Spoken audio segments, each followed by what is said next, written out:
أهلا بيكم في حلقة جديدة من قناة كروشيه توتو. النهاردة يوم إن شاء الله هيكون مختلف. أول حاجة كل سنة وانتم طيبين بمناسبة السنة الجديدة، إن شاء الله يا رب تكون سنة أحسن وأجمل ونحقق فيها كل اللي احنا بنتمناه. ماشي. النهاردة كده الفيديو هيكون عبارة عن شوية كده منتجات أنا جبتهم جديد للشعر فهشاركهم معاكم.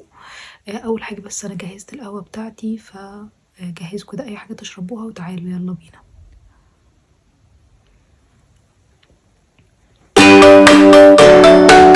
طيب عشان حد كده يكون بيتساءل في نفسه ايه المنظر اللي انا طالعه بيه دوت، تمام.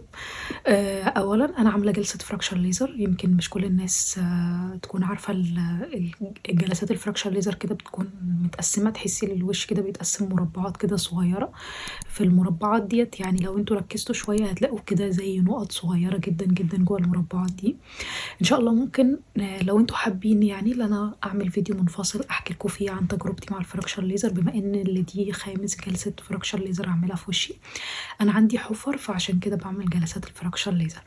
تمام. يلا بينا كده اوريكم المنتجات اللي انا اشتريتها. بصوا، اول حاجة انا كنت عملت فيديو قبل كده عن منتجات البشرة اللي انا بستخدمها كلها، سواء كان شامبو او كونديشنر او هير ماسك او الكلام ده كله.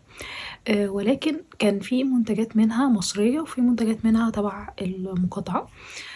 وبما اني ان شاء الله ان شاء الله الحمد لله يا رب مستمرة على المقاطعة ومتمسكة جدا بيها، وبالعكس انا كمان بشجع كل الناس اللي حواليا اولهم اهلي طبعا اللي هم يستمروا على المقاطعة. تمام. ويمكن كمان بتضايق جدا لو حد منهم جاب حاجة بالغلط في الحاجات اللي هي بتاعت الشيبسي مثلا او الحاجات اللي هي البسيطة ديت، يعني احنا ما بنجيبش الحاجات الكبيرة ولا مثلا منتجات كبيرة او كده، لكن لو حد جاب مثلا شيبسي او الكلام دوت بكون متضايقة بصراحة جدا. وباحاول بقدر المستطاع اللي أنا أقول لهم لأ، طب في المنتج الفلاني البديل ومش عارفة إيه والكلام ده كله. فيا ريت كل واحد فينا يعمل كده في الدايرة القريبة منه وينشر الموضوع ده كمان بين صحابه والكلام ده كله، ونشجع بعض كده، واحنا إن شاء الله مش بس هنقاطع، احنا هنفضل مستغنيين عن الحاجات دي العمر كله. تمام.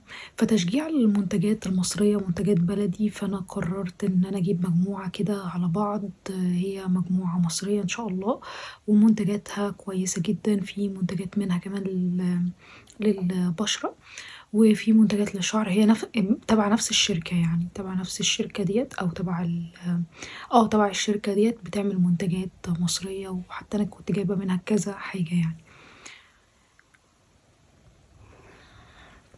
طيب عشان اختصارا للوقت وللكلام الكتير، اول حاجة انا جبت الهير شامبو دوت من سيرو بايب. انا مش عارفة ليه سيرو بايب مش من المنتجات المتداولة قوي ومش من المنتجات اللي الناس بتتكلم عنها، مع انها المفروض يعني بترشيح حد من الدكاترة المفروض اللي هو المنتجات دي كويسة. انا بصراحة ما جربتهاش، ولكن انا مش عارفة ايه السبب ان الناس مش بتتكلم عنها. ان شاء الله انا هجربها وهقول رأيي فيها بصراحة ليكم. انا كنت الاول بستخدم هيربل اسنس وبصراحة كان كويس جدا، ولكن عشان المقاطعة فما جبتوش تاني. فدوت سيرو بايب اللي هو الهير شامبو. زيه زي اي شامبو تاني، هو بيستخدم على الشعر من دقيقة لدقيقتين كده وبعد كده بتشطفي شعرك. تمام. اظن اللي هو واضح قوي ان هو مش انا لسه حتى ما فكتش البتاع اللي فوق دي، انا لسه جايباهم فلسه يعني بستخدمه. تمام. طيب تاني حاجة انا جبتها هو الكونديشنر بتاعه. انا قلت اجيب المجموعة على بعض عشان خاطر ما يبقاش في حاجة فيهم كده، يعني ما يحصلش اي مشكلة يعني. انا كنت دايما بجيب شامبو لوحده وكونديشنر من ناحية تانية، فقلت اجيب المجموعة كلها على بعض. طيب انا جبت الكونديشنر بتاعه. المفروض ان هو بيرطب الشعر بيدي لمعة للشعر، هنشوف بقى الحاجات دي هو هيحققها ولا لا. المفروض هو كده بيستخدم بعد الشامبو على طول بيتحط الكونديشنر ده. طيب كان في كمان ليف ان، ما جبتوش انا، ما مش من الناس يعني المؤيدة قوي للليف ان. ولكن انا جبت اللي هو السيرم الهير سيرم بتاعهم دوت.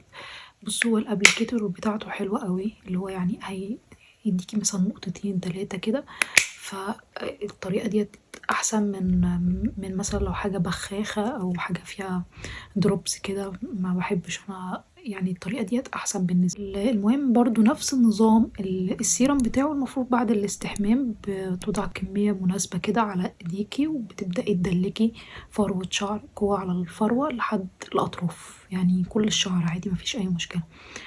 تمام.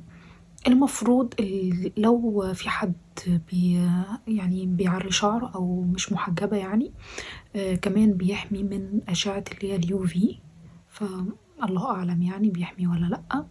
بيستخدم بشكل يومي عادي جدا زيه زي أي سيرم في الدنيا بتحطيه بشكل يومي عادي. تمام. بس أنا بحاول أشوف يعني لو في معلومات مهمة. هو ده شكله برضو، يعني خليني أحطه كده عشان لو